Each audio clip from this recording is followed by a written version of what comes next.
Welcome to Reviewing The Walking Dead, issue 100, or should we say season 7, episode 1.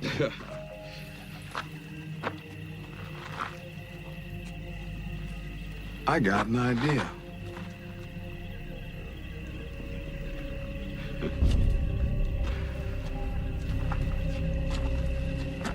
Eeny, meeny, miny, mo.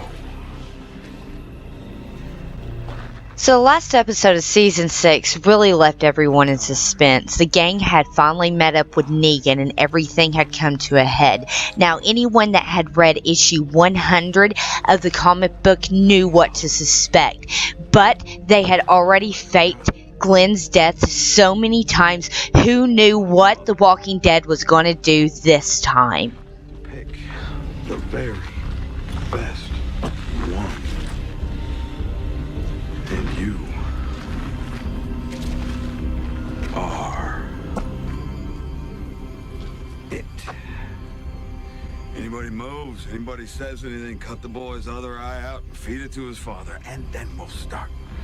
You can breathe, you can blink, you can cry. Hell, you're all gonna be doing that.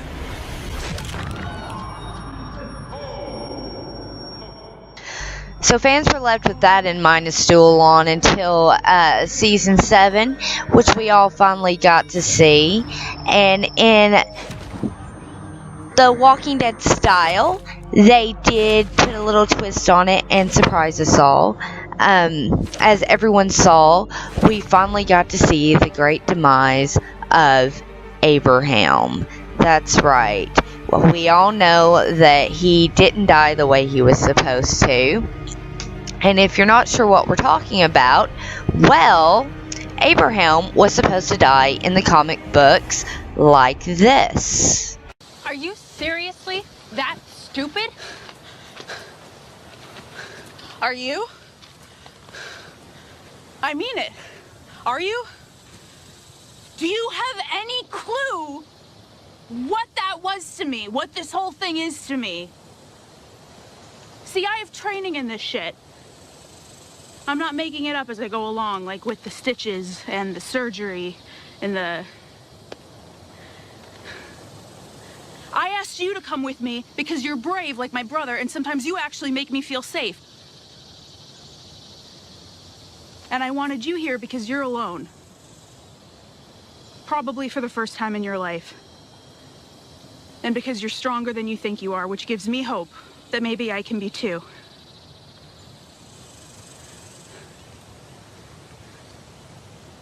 I could have gone with Tara. I could have told her I loved her, but I didn't.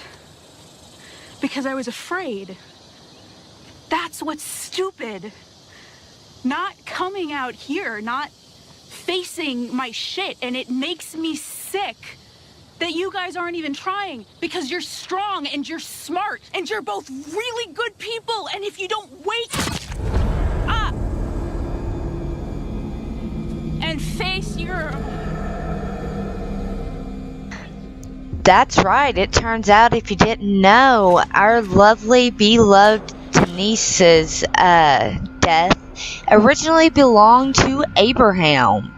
And in much the same fashion, while Aberhame was giving Eugene this inspirational talk, which thereafter Eugene was taken, hostage, and much the same situation unfolded. Here's a clip from issue 100 of Aberhame's death when he's speaking with Eugene. As you can see, his death unfolds in much the same way, with an arrow through the eye, and that's the back of Eugene's head there. Now let's compare it to Aberhame's death on the show. Anybody moves, anybody says anything, cut the boy's other eye out, feed it to his father, and then we'll start. You can breathe, you can blink, you can cry.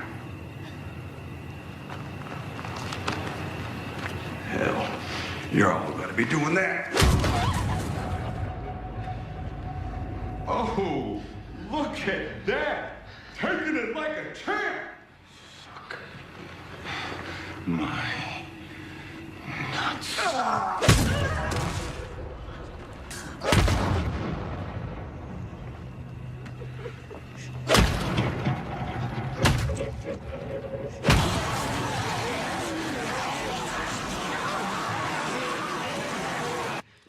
Now, the actual episode of The Walking Dead gave us so much more, which they had promised to.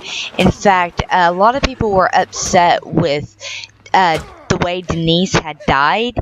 So, The Walking Dead had came back and said that Abraham staying alive was leading up to one of the greatest character deaths of them all. So maybe, in essence, a lot of these non-character deaths, the ones that weren't lining up with the magazines, was all leading up to the death of Glenn. Because all in all, who else could you see that eyeball popping out of the head of? I need you to know me.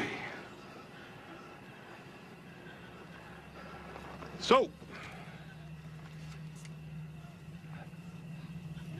back to it.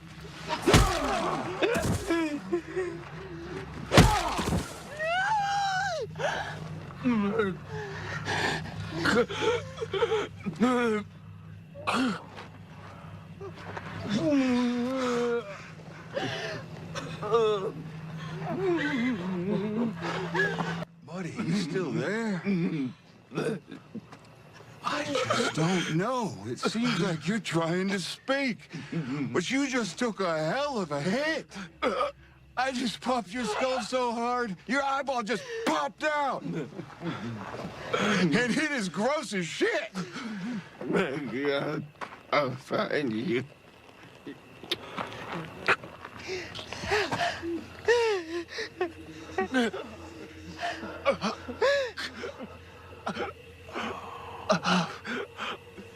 Oh, hell.